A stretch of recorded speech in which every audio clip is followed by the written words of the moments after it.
Em 1953, geólogos procuravam petróleo no deserto do Saara, mas encontraram um tesouro ainda mais valioso nesse maior deserto do mundo. Para explorar esse tesouro, as autoridades líbias investiram uma quantia enorme de 27 bilhões de dólares.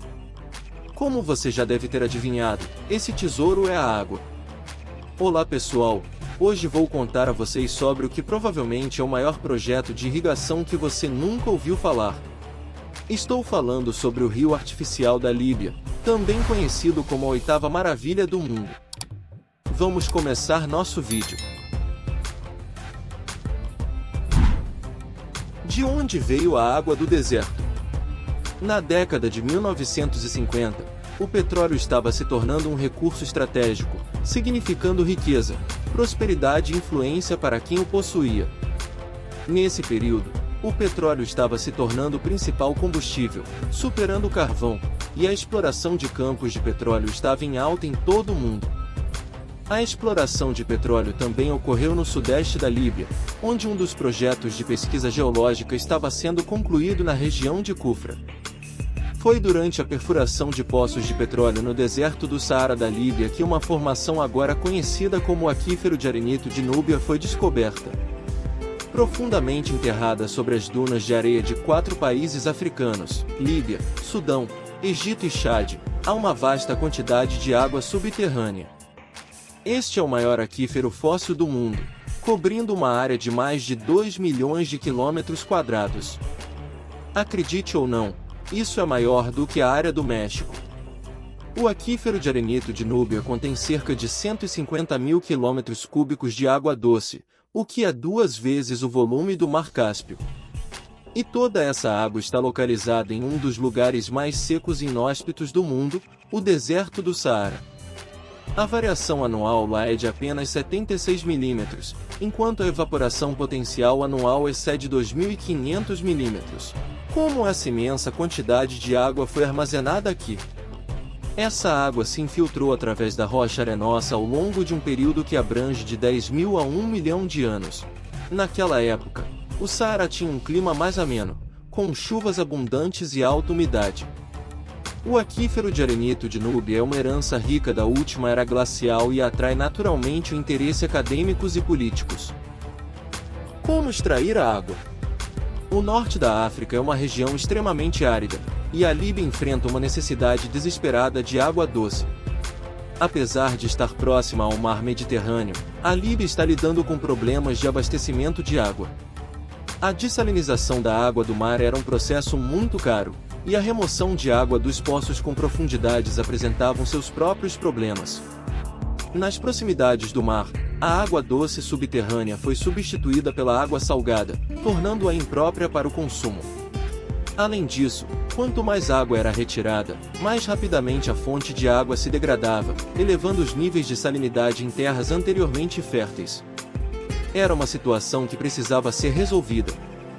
Quando uma quantidade de água fóssil foi descoberta, o governo líbio inicialmente planejou transformar o deserto em campos floridos e construir novas cidades e vilas no sul. Isso exigia a migração de centenas de milhares de pessoas e custaria uma fortuna para logística e construção. No entanto, nos anos 1980, o plano foi alterado, e as autoridades decidiram mover a água do sul para o norte, onde as principais cidades líbias estavam localizadas. Isso reduziu o princípio de que se empurrar não funcionava, então procure puxar. A construção de um grande oleoduto era um projeto ambicioso, mas todos os cálculos indicavam a eficácia desse projeto. Fornecer água subterrânea por meio de um grande oleoduto era a forma mais econômica de abastecer a Líbia com água. Com o uso do canal artificial, eles poderiam entregar 9 metros cúbicos de água por um dinar, enquanto a mesma quantia em água dessalinizada custaria cerca de 0,79 metros cúbicos, e um barco transportaria apenas 1,05 metros cúbicos de água pelo mesmo valor. Essa escolha era clara, e a decisão foi tomada. Embora a água subterrânea da Líbia seja um recurso não renovável, analistas locais acreditam que as reservas de água subterrânea podem durar milhares de anos. Na verdade, o dinheiro gasto não terá sido em vão. O projeto de bilhões. Em 1984, o primeiro trator chegou ao deserto líbio. Era necessário cavar centenas de poços, instalar uma rede de dutos estruturais, construir estruturas e estações de bombeamento, entre muitas outras coisas. Dado que era impossível para os líbios realizarem todas essas tarefas por conta própria, empreiteiras de países como Coreia do Sul, Itália, Alemanha e Austrália foram contratadas para executar o trabalho. O projeto foi dividido em 5 fases. Uma primeira fase envolveu a construção de 234 poços nos aquíferos de Sarir e Tazer-Bul, bem como uma herança de 1.600 quilômetros que ligava Sirte e Benghazi. Essa fase é soluções para muitos desafios específicos.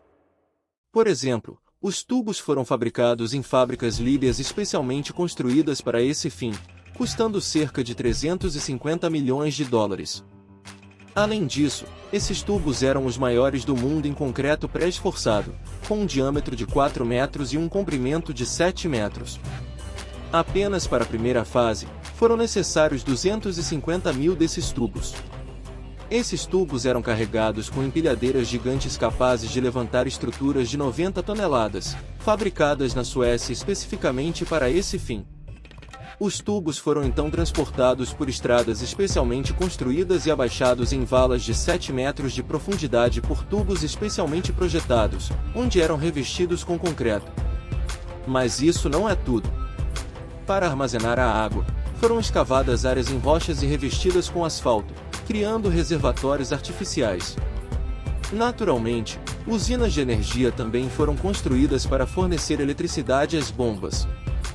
Finalmente, todos os problemas foram resolvidos, e em 1989, a primeira água entrou no reservatório de água da Líbia. Isso resultou em um influxo de 2 milhões de metros cúbicos de água por dia. A Líbia gastou cerca de 14 bilhões de dólares para realizar a primeira fase do projeto. Grande parte desse financiamento veio da venda de petróleo. Uma das características únicas desse projeto foi que a Líbia conseguiu financiá-lo por conta própria, sem recorrer a empréstimos e organizações internacionais. Como os 27 bilhões de dólares foram investidos? Após a conclusão da primeira fase, mais 2 fases, totalizando 5 bilhões de dólares, foram realizadas. Na segunda fase, a água foi direcionada para a capital líbia, Trípoli, e o Vale de Jefara, estabelecendo outro sistema de abastecimento de água no oeste da Líbia. Esse sistema era composto por uma peculiaridade com extensão total de 1.227 km e uma capacidade adequada de 25 milhões de metros cúbicos por dia. Na terceira fase, a rede de abastecimento de água construída na primeira fase foi expandida, aumentando ainda mais a capacidade de abastecimento com 1,68 milhão de metros cúbicos por dia. Além disso, 7 bilhões e meio de dólares foram investidos nas fases 4 e 5, mas devido à guerra civil, o projeto não foi concluído. Originalmente, a intenção era integrar os sistemas do leste e oeste na cidade de Sirte. No entanto, isso não diminuiu a escala excessiva do projeto. A aquisição instalada tinha um comprimento total de mais de 5.700 km, o que é mais longo do que a distância entre Londres e Nova York. Foram perfurados um total de 1.116 poços, com uma capacidade de fornecimento de água de 6 milhões e 500 mil metros cúbicos por dia. Além disso, cerca de 250 milhões de metros cúbicos de terra foram escavados, o que equivale a 2,5 vezes a quantidade de terra móvel durante a construção da barragem das Três Gargantas. O ditador líbio Muammar Gaddafi chamou esse grande rio artificial de uma 8ª maravilha do mundo. Embora seja um nome audacioso, esse projeto é sem dúvida algo a ser admirado. Esse empreendimento foi registrado no Guinness World Records e até mesmo retratado nas notas de 20 dinares líbios. Embora a atenção da mídia ocidental tenha sido escassa devido à imagem de Gaddafi, esse é sem dúvida um projeto digno de elogios. Com o fornecimento de água em funcionamento, uma vasta área de 1.300 km² pode ser irrigada, promovendo a produção de produtos agrícolas no país.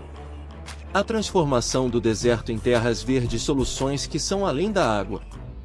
Por exemplo, no final dos anos 1980, o governo líbio comprou 50 mil árvores de plástico por $1 bilhão.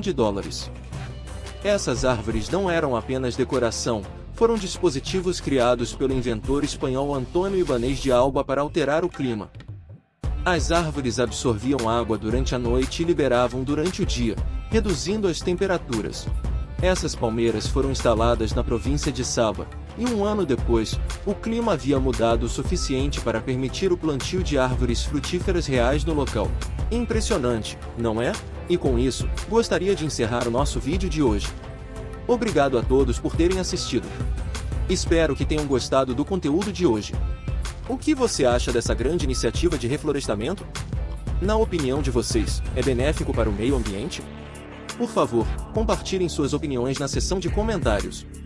Além disso, gostaria de saber o que vocês pensam sobre o grande rio artificial, às vezes chamado de Rio dos Grandes Loucos, como um todo.